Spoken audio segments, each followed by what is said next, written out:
हम करते हैं बैठक की। एक्शन में डॉक्टर सीएम मोहन यादव नजर आ रहे हैं। कैबिनेट की बैठक के बाद अधिकारियों के साथ उन्होंने बैठक की। मंत्रालय में सीएम बैठक कर रहे थे। सभी संभागों के अधिकारियों के साथ मंथन हुआ। एसीएस और एडीजी के साथ बैठक हुई। सीएम ने अधिकारियों को निर्देश भी दिए। संभाग में जाकर समीक्षा के निर्देश दिए गए हैं।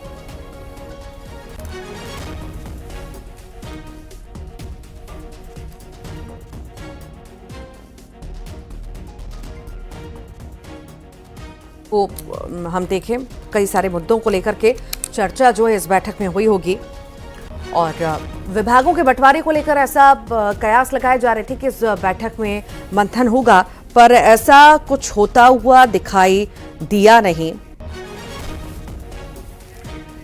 ऐसा कुछ होता हुआ दिखा नहीं, पर कई सारे मुद्दे ऐसे होंगे जिन पर चर्चा हुई होगी। ज्यादा जानकारी के लिए हमारे साथ सहयोगी शैलेंद्र भदौरिया भी जुड़ेंगे, जानकारी भी देंगे कि आखिर बैठक में क्या क्या कुछ खास रहा। एसीएस और एडीजी के साथ भी बैठक मुख्यमंत्री की है, आखिर कितनी खास रही बैठक, सहयोगी से जान लेते हैं। शैलेंद्र भदौरिया हमारे साथ जुड़ रहे हैं।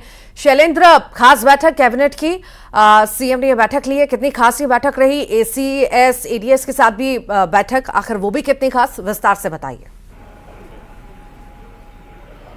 देखिए, बिल्कुल जिस तरीके से सुबह 11 बजे कैबिनेट की बैठक हुई, क्योंकि कल ही कैबिनेट का विस्तार हुआ था और उसके बाद सभी 28 मंत्री बैठक में शामिल होने के लिए वल्लभ भवन मंत्रालय पहुंचे थे। वहां सभी के साथ बैठक हुई और बैठक के बाद अधिकांश मंत्रियों ने बात नहीं की, लेकिन जिन मंत्रियों ने बात की उन्होंने साफ तौर पर यह कहा कि विकसित भारत संकल्प यात्रा को कैसे मध्य प्रदेश में सफल बनाना है, कैसे उस यात्रा के जरिए लोगों तक योजनाओं का लाभ पहुंचाना है, इस सबको लेकर चर्चा हुई है। और उनके उसमें साफ तौर पर यह बताया गया कि मंत्रियों की क्या भूमिका इस विकसित भारत संकल्प यात्रा में रहने वाली। इसके साथ ही मध्य प्रदेश सरकार की जो योजनाएं हैं उनका किस तरीके से डॉक्टर मोहन यादव कैबिनेट जो करने वाली है क्रियान्वयन को लेकर भी चर्चा हुई है। और उसके बाद एसीएस और एडीजी स्तर के जो अधिकारी हैं जिनको संभाग की जिम्मेदारी सौंपी है। देखिए, सबसे पहले डॉक्टर मोहन यादव ने उज्जैन में एक बैठक की थी, उज्जैन संभाग की। उसके बाद उन्होंने वहां से निर्देश दिए थे कि अब सभी संभागों की बैठक जो है वो वहां पर जाकर ही होगी और संभागवार कार्य योजना जो है वो तैयार की जाएगी। उसके बाद पहले एडीजी स्तर के अधिकारियों को तैनात किया गया, फिर एसीएस स्तर के अधिकारियों को तैनात किया गया। यानी पुलिस और प्रशासन जो जुड़े अधिकारी हैं उनको संभागवार जिम्मेदारी सौंपी गई है और उनसे सबसे उस संभाग के 6 महीने का विकास का रोड मैप मांगा गया है। तो वो रोड मैप को लेकर आज जो है वो महत्वपूर्ण बैठक मंत्रालय में चल रही है। उसके बाद एक बैठक और है जिसमें महापौर के साथ अन्य जनप्रतिनिधि उनके साथ डॉक्टर मोहन यादव बैठक करेंगे और बैठक के माध्यम से वो जानने का प्रयास कर रहे हैं कि मध्य प्रदेश में आगामी 6 महीने का रोड मैप क्या होना चाहिए, किस तरीके से काम करना है। इस सब को लेकर लगातार बैठकों का दौर जारी और आज भी वो सुबह से लगातार बैठकें कर रहे हैं और तमाम जो आवश्यक दिशा निर्देश है वो तो दे ही रहे हैं, लेकिन उसके अलावा लोगों से राय भी ले रहे हैं कि आखिर मध्य प्रदेश के रोड मैप को लेकर क्या क्या होना चाहिए। जी, वाकई ये बैठक बेहद खास हुई होगी, चूंकि सभी मंत्री भी शामिल हुए होंगे और अपने अपने क्षेत्र में किस तरह से आगे बढ़ना है, किस रणनीति के तहत आगे बढ़ना है, सभी पहलुओं पर निर्देश भी दिए गए होंगे, चर्चा भी हुई होगी। बहुत शुक्रिया फिलहाल के लिए शैलेंद्र।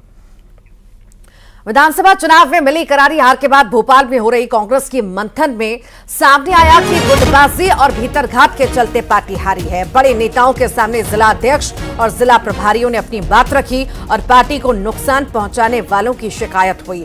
अपनों को हरवाने वाले कांग्रेसियों को चिन्हित कर कार्रवाई की भी मांग हुई है। इसी के साथ ही लोकसभा चुनाव के टिकट जल्दी घोषित कर बड़े नेताओं को चुनाव लड़ाया जाने की बात भी हुई है। कांग्रेस के वरिष्ठ नेता कांतिलाल भूरिया की माने तो पार्टी को नुकसान पहुंचाने वालों की शिकायत हुई है और संगठन से इनकी नामजद शिकायत होगी और ऐसे लोगों को नोटिस जारी कर कार्रवाई की जाएगी। वहीं लोकसभा चुनाव के लिए सभी को अलर्ट भी किया गया है।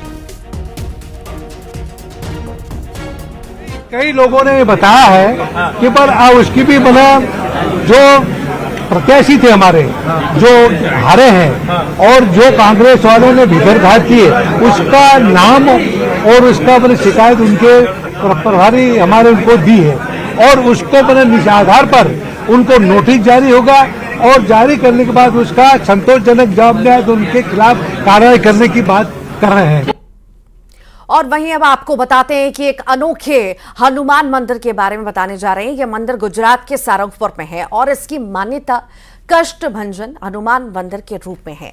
इस 175 साल पुराने मंदिर में कष्ट और दुख में अंतर का ज्ञान बहुत ही सुंदर ढंग से किया है। यह मंदिर स्वामी नारायण संप्रदाय का भव्य मंदिर है। हनुमान जी के इस मंदिर के इतिहास की कहानी अचंभित करने वाली है। इस मंदिर में हनुमान जी की मूर्ति देखने के लिए श्रद्धालु भाव से पहुंचते हैं और ये मंदिर ऐतिहासिक है और इसका काफी धार्मिक महत्व है।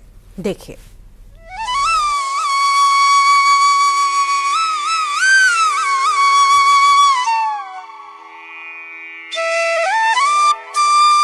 क्या आप जानते हैं हनुमान जी की एक ऐसी मूर्ति है जिसके दर्शन मात्र से मिट जाते हैं सारे कष्ट। सीताराम दोस्तों, मैं अनुपम खेर आपके लिए लाया हूं 21 हनुमान मंदिरों की एक अद्भुत श्रृंखला, जिन मंदिरों के दर्शन मात्र से आपका जीवन सफल हो जाएगा।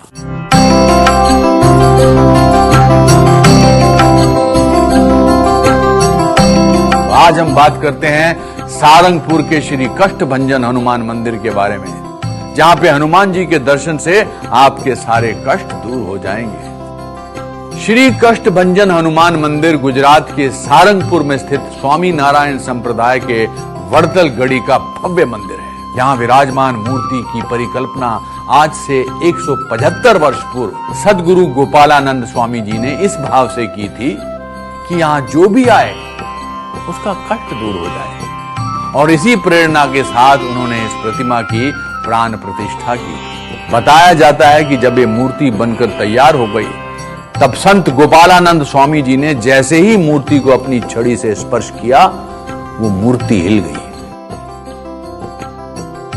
इस मंदिर के परिसर में एक 54 फीट की पंचधातु की भव्य और मनोहर हनुमान जी की मूर्ति भी स्थापित है, जिसका वजन 32,000 किलोग्राम है।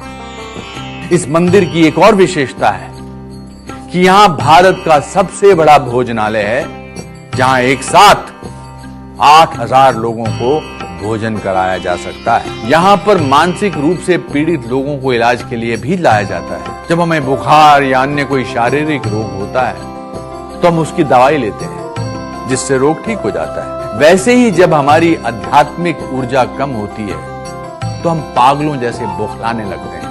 यहाँ जो भक्त सच्ची श्रद्धा और पक्की आस्था लेकर आते हैं, उन्हें हनुमान जी के दर्शन से सकारात्मक ऊर्जा मिलती है और उनका पागलपन ठीक हो जाता है। नकारात्मक ऊर्जा के भूत प्रेत उनके जीवन से भाग जाते हैं और वो स्वस्थ हो जाते हैं। यही कारण है कि यहाँ हनुमान जी के चरण शनिदेव की मूर्ति के ऊपर रखे हैं, क्योंकि हनुमान जी ही शनिदेव की बुरी दृष्टि के प्रभाव को खत्म कर सकते हैं। और इसी के साथ ही फिलहाल के लिए बुलेटिन में इतना है।